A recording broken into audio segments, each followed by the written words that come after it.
খুন্তি হাতায় আওয়াজ তুলে করছি কেমন রান্না, ও বাঙালি দেখে যারে কাইসা উষার রান্না। আপনারা কেমন আছেন? সুস্থ আছেন তো? আমি আজকে রেসিপি নিয়ে এসেছি, দই কাতলা বানাবো। দেখুন উপকরণ, এখানে পাকা কাতলা মাছের পিস নিয়ে নিয়েছি 4 পিস। এখানে নিয়ে নিয়েছি পেঁয়াজ পেস্ট করা 2টো বড় পেঁয়াজ। এখানে জিরে পেস্ট করা নিয়ে নিয়েছি অল্প পরিমাণে। এখানে কাঁচা লঙ্কা পেস্ট করা নিয়ে নিয়েছি 2টো। এখানে রসুন পেস্ট করা নিয়ে নিয়েছি 1 চামচ। এখানে আদা পেস্ট করা নিয়ে নিয়েছি 1 চামচ। এখানে ধনের গুঁড়ো নিয়ে নিয়েছি 1/4 চামচ। এখানে নিয়ে নিয়েছি কাজু বাদাম, এটা পেস্ট করে নেব পরে।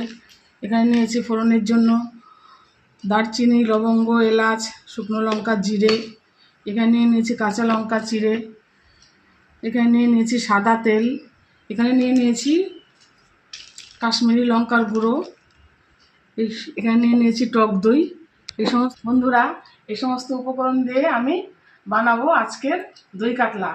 চলুন বন্ধুরা রান্নায় যাই।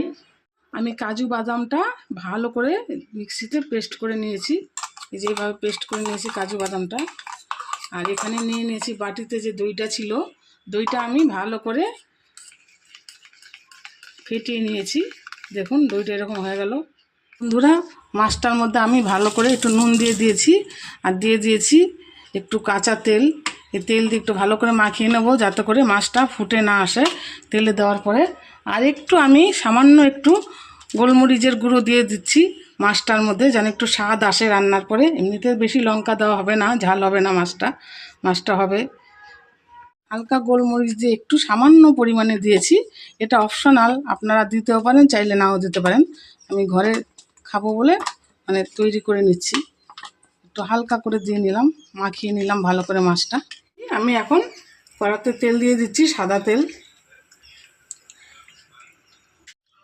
তেলটা গরম হয়ে এসছে, আমি মাছটা ছেড়ে দিচ্ছি। আমার মাছটা ভাজা হয়ে এসছে, আমি উল্টে দিয়েছি। এক্ষুনি নামিয়ে ফেলবো, বেশি কড়া করে ভাজা যাবে না। বন্ধুরা, আমি ওই তেলটার মধ্যেই ভালো করে মাছটা ভেজে নেওয়ার পরে আমি এর মধ্যে একটু তেল দিয়ে দিচ্ছি।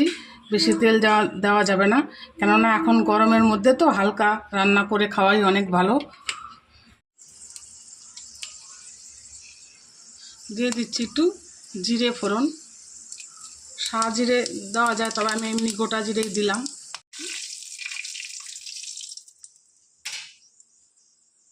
এক বাটি পেঁয়াজ পেস্ট করে রেখেছিলাম, পেঁয়াজ বাটাটা আমি দিয়ে দিচ্ছি।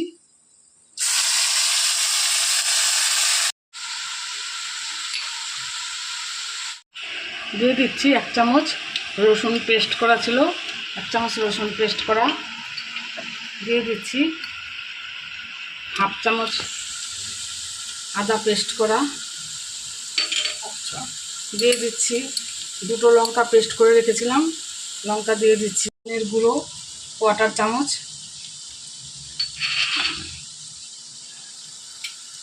দিয়ে দিচ্ছি জিরের পেস্ট করা রাখা ছিল 1 চামচ। সমস্ত মশলা দিয়ে আমি একটু ভালো করে কষিয়ে নিচ্ছি।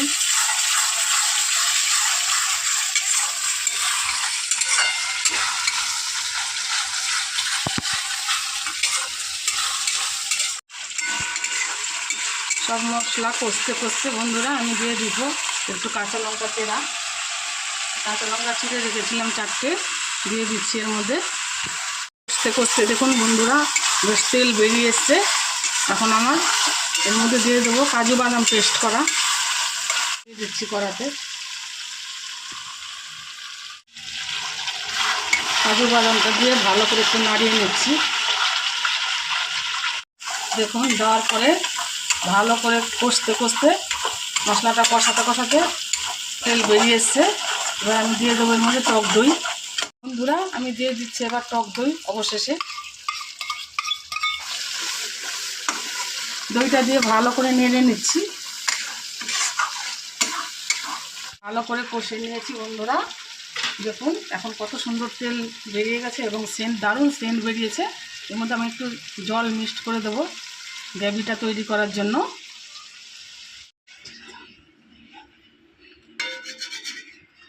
জল দেওয়ার পরে আমি এখন একটু ঢাকা দিয়ে দেবো 5 মিনিটের জন্য। আমি 5 মিনিট ঢেকে দিয়েছিলাম বন্ধুরা। এখন আমি মাছটা এর মধ্যে, ভাজা মাছটা এর মধ্যে ছেড়ে দিচ্ছি।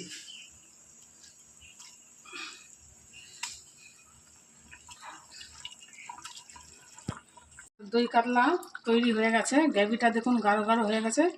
আমি এখন ঘরে খাওয়ার জন্য একটু গোটা কাঁচা লঙ্কা দিয়ে দিচ্ছি। এটা আমরা ঘরে খাবো বলে, আপনারা চাইলে দিতেও পারেন, নাও পারেন। এবার এর মধ্যে সেন্ট সুস্বাদু হওয়ার জন্য একটু ভালো আমি দিয়ে দিচ্ছি 1/2 চামচ ঘি।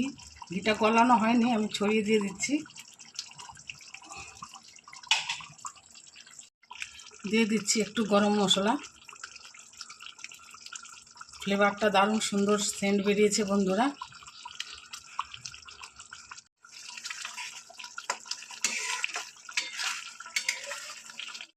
প্রস্তুত হয়ে গেছে আমার দই কাতলা। দেখুন কত সুন্দর গ্রেভিটা হয়েছে। আমি তুলে দেখাচ্ছি আপনাদের প্লেটে। ভালো সেন্টও বেরিয়েছে। দেখুন প্রতিটা মাছের গ্রেভিটা যেমন তৈরি হতে হয় আমি সেরকমভাবেই করে নিয়েছি বন্ধুরা। গরম গরম, এবার গরম গরম ভাতে পরিবেশন করলে দারুণ লাগবে খেতে। বন্ধুরা হয়ে গেছে আমার কাতলা মাছের রেসিপি, দই কাতলা। দেখুন আমার এই মাছটা এইভাবে আপনারা তৈরি করে রান্না করে খাবেন, দারুণ দারুণ ভালো লাগবে বন্ধুরা। সেন্ট বেরোচ্ছে গরম ভাতে। আমার ভিডিওটি ভালো লাগলে আমার ফেসবুক পেজটি ফলো করবেন, লাইক শেয়ার করবেন এবং আমার ইউটিউব চ্যানেলটি ঘরে বাইরে একটু সাবস্ক্রাইব করবেন। ভালো থাকবেন, সুস্থ থাকবেন। নমস্কার বন্ধুরা।